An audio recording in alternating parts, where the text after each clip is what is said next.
Hello అండి, అందరికీ నమస్కారం. ఈ వీడియో అయితే నేను బుధవారం రోజు షూట్ చేసిన వీడియో అండి. ఉదయాన్నే అనమాట. ఇంటి ముందు యథావిధిగా ముగ్గు అయితే పెట్టేశాను.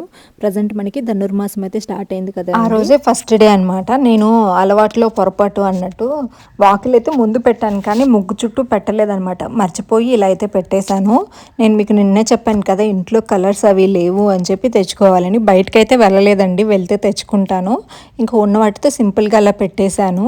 ఇంకా కొంచెం నాకేంటంటే ఇంటి ముందు చిన్నగా ఏదన్నా ఒక కలర్ పెయింట్ వేస్తానని కూడా చెప్పాను కదా, బట్ కుదరలేదు. వాతావరణం చూసారు కదా, ఇప్పుడిప్పుడే ఎండ వస్తుందండి. టైం అయితే ఆల్మోస్ట్ 7 అయిపోయింది అనమాట. ఇంకా లోపలికి వెళ్ళేసి పిల్లల్ని లేపి పిల్లల్ని అయితే రెడీ చేసుకోవాలి. అసలు ధనుర్మాసం అంటే ఇలాంటి ముగ్గులు కదండి. ఇప్పట్లో మనం డిజైన్స్ అవి వేస్తున్నాం, కానీ ఇంతకు ముందు రోజుల్లో గీతల ముగ్గులు అయితే వేస్తూ ఉంటారు. ఇప్పుడు కూడా మీరు యూట్యూబ్లో చూసినట్లయితే ధనుర్మాసం ముగ్గులు అనగానే ఇలాంటి డిజైన్స్ ఏం రావు, అన్ని గీతలు గీతలు వస్తాయి. అవి స్పెషల్ అనమాట, ధనుర్మాసంలోనే వేసేవాళ్ళు. దాని వెనక ఏదో ఒక స్టోరీ పెట్టే ఉంటారు మన పెద్దవాళ్ళు. కాకపోతే అవే కనిపిస్తాయి ధనుర్మాసం అనగానే. నేను కూడా రేపటి నుంచి అలాంటి ముగ్గులు ట్రై చేద్దాము అనుకుంటున్నాను. ఇంకా నేనైతే కొంతసేపు అండి, అట్లీస్ట్ ఒక 5 నిమిషాలు అయినా కానీ డేలో ఎండలో నిలబడడానికి అయితే ట్రై చేస్తాను. ఎందుకంటే హెయిర్ ప్రాబ్లమ్స్, స్కిన్ ప్రాబ్లమ్స్ ఇవన్నీ కూడా చాలా వరకు తగ్గుతాయి. మెయిన్గా ఇప్పట్లో సిటీస్లో ఉండే వాళ్ళకి ఎక్కువగా ప్రాబ్లమ్స్ వస్తూ ఉంటాయి కదండి. ఎండ, గాలి అవి తగలకే సగం సమస్యలు వస్తూ ఉంటాయి. నాకు ఎలాగో బయట కావాల్సినంత ప్లేస్ ఉంది కదా అండి, నాకు ఇబ్బంది లేదు. నా లైఫ్ స్టైల్కి అలాంటివి అయితే కావాలని కోరుకున్నాను. అలాంటి హౌసే దొరికింది. సో మంది విలేజే అండి, నెల్లూరు సిటీ లాగా రాదు మాది, నెల్లూరు రూరల్ లాగా వస్తుంది. అంటే టౌన్కి కొంచెం దగ్గరలో. అలా అని చెప్పి మాకు ఏ ఫెసిలిటీస్ లేకుండా ఉండవన్నీ అన్నీ కూడా దొరికేస్తాయి అనమాట. ఎక్కడికక్కడ ఇప్పుడు సెంటర్స్ ఏర్పడిపోతున్నాయి కాబట్టి అన్నీ కూడా సిటీలో కలిసిపోతూ ఉన్నాయి. అలాగే మాదైతే రూరల్ కిందకే వస్తుంది, కానీ మాది సిటీ అయితే కాదు, పల్లెటూరే. సో స్టార్టింగ్లో మీలో కూడా చాలామంది అన్నారనమాట, పోయి ఎక్కడో ఇల్లు కొన్నావు, అక్కడ అసలు ఉంటావా, ఇల్లు అనుకున్నావా, ఏమనుకున్నావు అని చెప్పేసి ఎన్ని మాట్లాడారు అండి. నాకు అప్పట్లో ఇల్లు చూసుకున్నాను, చుట్టుప్రక్కల వాతావరణం చూసుకున్నాను. ఎలాగో మనకి ఇలాంటి విలేజ్లో పుట్టి పెరిగాను, లేదు మన తలరాతో తెలీదు, నాకు అక్కడ నచ్చింది. అండ్ మన ఫేట్లో ఈ హౌస్ మనం ఉండాలి, మన తలరాతలో ఈ హౌస్ మీద నా నేమ్ ఉండాలి అని ఉండింది అనుకుంటా. సో అట్లా కుదిరిపోయింది. ఎక్కువ ప్రయత్నాలు కూడా చేయలేదు ఈ ఇంటి కోసం మేము. సో అలాంటిది అందరూ అలా అనేసరికి నాకు చాలా భయం వేసింది అనమాట. స్టార్టింగ్లో చాలా చాలా కామెంట్స్ నేను ఫేస్ చేశాను ఇల్లు తీసుకున్న తర్వాత. బట్ కరెక్ట్గా కళ్ళు మూసి కళ్ళు తెరిచేసరికి 2 ఇయర్స్లో ఎంత డెవలప్ అయిపోయిందో. సింగిల్గా మనం ఒక్కటే ఉండేవాళ్ళం స్టార్టింగ్లో, బట్ ఇప్పుడు చూసినట్లయితే 5 హౌసెస్ పడిపోయాయి. ఎంత డెవలప్ అయిపోయిందో. అండ్ దాంతోపాటు మనకి మంచి ఎయిర్ వస్తుంది, ఫ్రెష్ ఎయిర్ వస్తుంది, వెలుతురు అన్నీ కూడా బాగుంటాయి. ఒక క్షణం నేను నా లైఫ్లో తీసుకున్న బెస్ట్ డెసిషన్ ఏదైనా ఉంది అంటే అపార్ట్మెంట్ నుంచి ఇండిపెండెంట్ హౌస్కి షిఫ్ట్ అవ్వడం.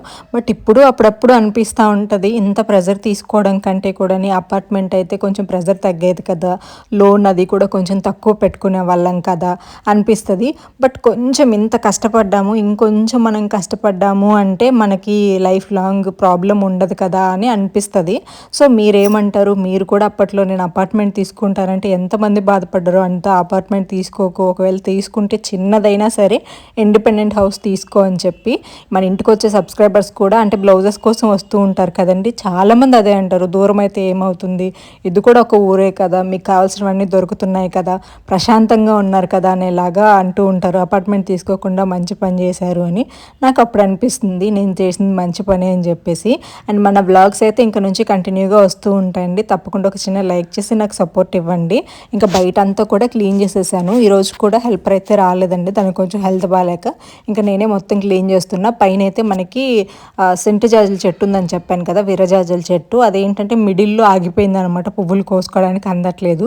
చాలా పువ్వులు వస్తున్నాయి. ఇంకా అవన్నీ కూడా క్లీన్ చేసేసి చిమ్మేస్తున్నాను అనమాట. మెట్ల మీదంతా రాలి పడిపోయి ఉంటాయి. ఇయర్ సమ్మర్లోకి అయితే నాకు తెలిసి మనకు కోసుకోవడానికి అందుబాటులో పువ్వులు కూడా వస్తాయండి. చాలా పూస్తున్నాయి. ఇంకా నేను పైన చిమ్మలేదు, నాకు ఎంతవరకు వీలైతే అంతవరకు చిమ్మాను అనమాట. ఎందుకంటే టైం అయిపోతుంది, మళ్ళీ పిల్లల్ని లేపాలి అని చెప్పి. ఇంకా తర్వాత అయితే పిల్లలు నిద్ర లేపానండి. వెంటనే లేస్తారు. ఇబ్బంది అయితే నన్ను ఎక్కువ ఏం పెట్టరు, ఒక్కొక్కసారి ఇబ్బంది పెడతారు తప్ప. నిద్ర లేపగానే నేను సోఫాలో కూర్చొని ఓకే రుత్వి లేవండి అన్నా కానీ టక్కని లేచేసి వచ్చేస్తారండి. ఇంక వెంటనే ఫేస్ వాష్ చేసేసుకొని ఒక 5 నిమిషాలు అలా కూర్చుంటారనమాట. నేను కొంచెం హాట్ వాటర్ ఇస్తాను కదా, ఇంకా తర్వాత తాగేసి బ్రష్ చేసుకుంటారు. అంటే బ్రష్ చేసుకున్న తర్వాత హాట్ వాటర్ ఇస్తాను. అట్లాగా పిల్లలు చిన్నప్పటి నుంచి కూడా నాకు కొంచెం అనుకూలంగానే ఉన్నారులేండి, అర్థం చేసుకుంటూ ఉన్నారు. మరి ఫ్యూచర్లో ఎలా ఉంటుందో తెలియదు. ఇంకా ఓకే అయితే లేచేసింది. ఋత్విక్ కూడా కొంతసేపటికి లేచి వచ్చేసాడు. ఇంకా వాళ్ళైతే బ్రష్ చేసుకోవడానికి అయితే వెళ్ళిపోయారండి. ఈ లోపు నేను ఇంకా ఇల్లు అయితే క్లీన్ చేసేసాను అనమాట. శుభ్రంగా చిమ్మేశాను. ఇల్లు అండ్ కిచెన్ రెండు చిమ్మేసిన తర్వాత నేను గ్యాస్ దగ్గరికి వెళ్ళి ఇంకా టీ పెట్టడం కానీ హాట్ వాటర్ పెట్టడం కానీ చేస్తానండి. ఈ ఇంటి పని చెమ్మడం అయిపోయే లోపు గ్యాస్ కూడా క్లీన్ చేసేసి హాట్ వాటర్ అయితే పెట్టేశాను అనమాట. సో ఇల్లు ఇప్పుడు ప్రశాంతంగా అనిపిస్తుంది. ఇల్లు చూడడానికి నీట్గానే ఉంటుందండి. వన్స్ మనం చిమ్మి అన్నీ ఎక్కడక్కడ చక్క పెట్టిన తర్వాత ఇంకా నీట్గా అనిపిస్తుంది. ఏం లేదు కదా అనిపిస్తుంది. ఇంకా కిచెన్ కూడా శుభ్రంగా క్లీన్ చేసి పెట్టేశాను. ఇంకా దోసపిండి అండి, ఇది నిన్న నేనే గ్రైండ్ చేశాను అనమాట, మిక్సీలో వేసేసి. మొన్న నానబెట్టాను కదా, సో ఇంకా అవి కొన్నే ఉన్నాయి ఎందుకని చెప్పేసి నేనే మిక్సీ పట్టానమాట. పొంగుతుందో పొంగదో, ఏం ఎక్కువ వేసాను ఏం తక్కువ వేసాను, కొంచెం వాటర్ ఎక్కువైనట్టు అనిపించింది. బట్ చాలా పొంగింది పిండి. దోశలు కూడా మంచి కలర్ వచ్చాయన్నమాట. రీసెంట్ టైమ్స్లో నేను దోశల పిండిలో వంట సోడా కానీ అవి ఏం వేయట్లేదండి. వంట సోడాని అస్సలు యూజ్ చేయకూడదంట. మీరు కూడా అసలు యూజ్ చేయకండి వంట సోడాని, కంప్లీట్గా ఆపేసేయండి. ఇందులో కొంచెం మెంతులు అలాగే కొన్ని పచ్చిశనగపప్పు వేసుకుంటే చాలు, దోశలు చాలా బాగుస్తాయి. సో అటుకులు కానీ బొరుగులు వేసుకోవచ్చు, లేదు అంటే అన్నమైనా వేసుకోవచ్చు. బట్ అన్నం వేసుకుంటే మనం 2 days కంటే ఎక్కువ ఉంచుకోకూడదంట, ఎందుకంటే అన్నం పాడైపోతుంది అని చెప్పేసి విన్నాను. మీరు అటుకులు కానీ లేదంటే మరమరాలు అంటాం కదా, బొరుగులు మా సైడ్ అయితే, అవి వేసుకోండి సరిపోతుంది, మంచి కలర్ వస్తాయి. ఇంకా సురేష్ గారికి అయితే నేను హాట్ వాటర్ అంటే గ్రీన్ టీ ఇచ్చాను. నేనైతే ఇక్కడ మీకు ఇంతకుముందే చెప్పాను కదా ఆమ్లా వాటర్ తాగుతున్నానని, రెగ్యులర్గానే తాగుతున్నానండి. 1-2 days అయితే స్కిప్ అయిపోతూ ఉంటుంది, కంపల్సరీ తాగుతున్నాను. ఇంకా పిల్లలకి హాట్ వాటర్ పెట్టేశాను. అండ్ ఇంకా దాంట్లోనే మాకు కావాల్సినన్ని వాటర్ తీసేసుకొని మిగిలిన వాటర్లో అయితే పాలు పోసేస్తాను. సో పాలు కూడా కాగిపోతాయి. ఇంకా తర్వాత టీ పెట్టుకుంటాను అనమాట, ఒక అర్ధగంట ఆగి.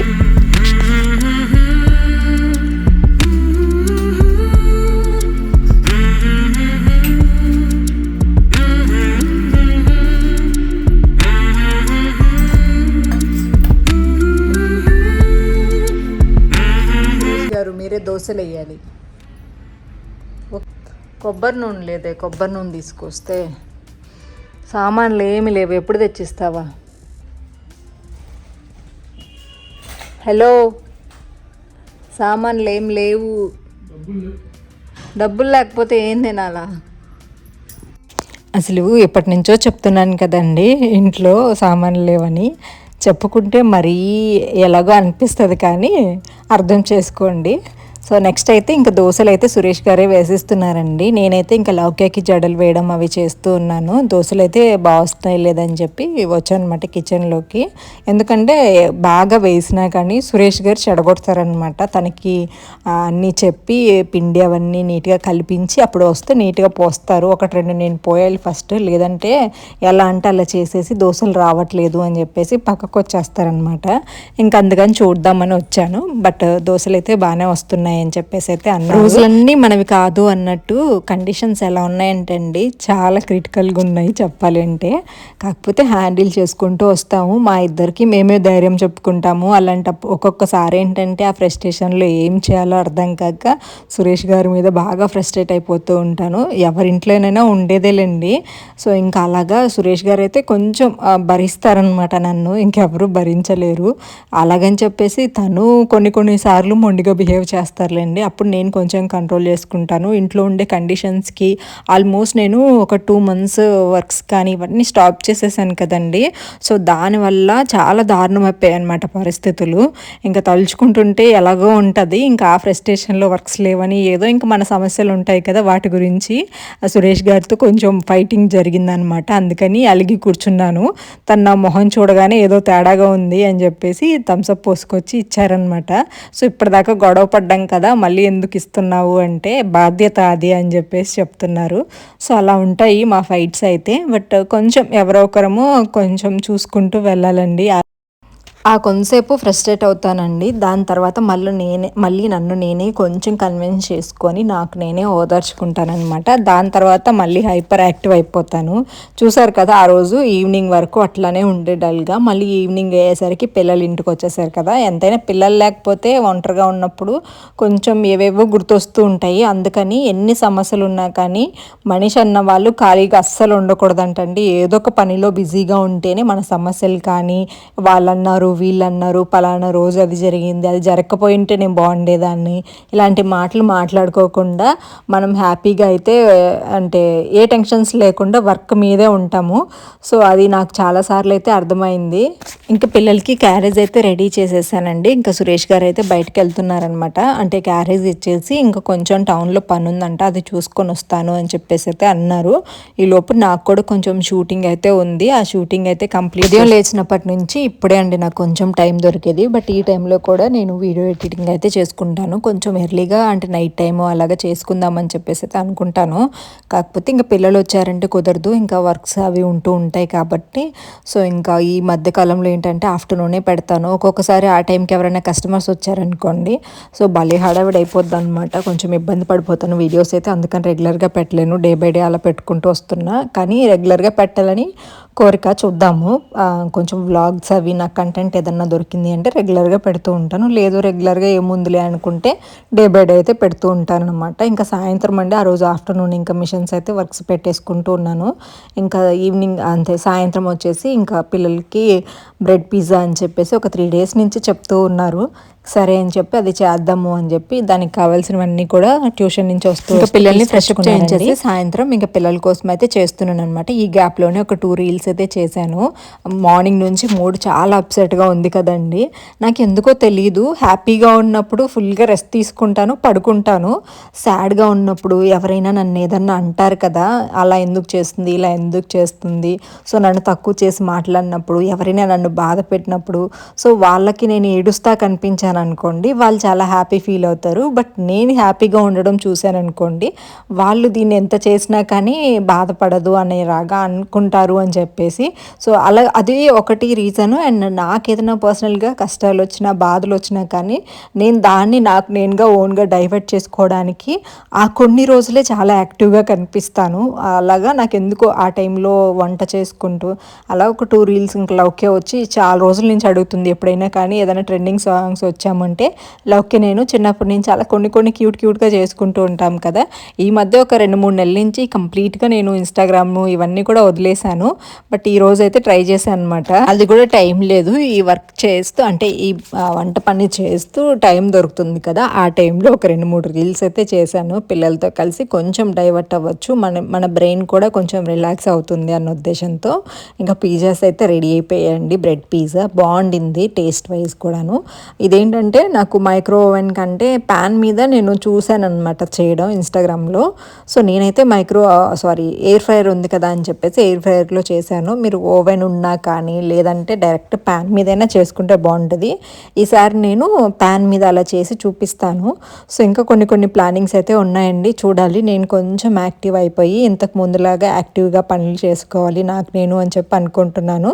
నన్ను నేనే కొంచెం మోటివేట్ చేసుకుంటూ ఉన్నాను. ఇంకా టేస్టింగ్ టైం అనమాట. చాలా బాగా అనిపించింది టేస్ట్ అయితే. బట్ చీజ్ అది ఇంకొంచెం మెల్ట్ అవ్వలేదు. సో బాగా అనిపించింది నాకు. మీకు ఫుల్ రెసిపీ కొంచెం ఎక్స్ప్లెయిన్ చేశాను అనమాట షార్ట్ వీడియోలో. మన ఛానల్లోకి వెళ్ళి షార్ట్ చెక్ చేస్తే మీకు అర్థమవుతుంది. పెద్ద రెసిపీ ఏం కాదండి, మనం పిజ్జా ఎలా చేస్తామో అంతే, బ్రెడ్ కాకపోతే ఇక్కడ ప్లేస్. నెక్స్ట్ వీడియోతో మళ్ళీ కలుద్దాం. Bye friends, take care.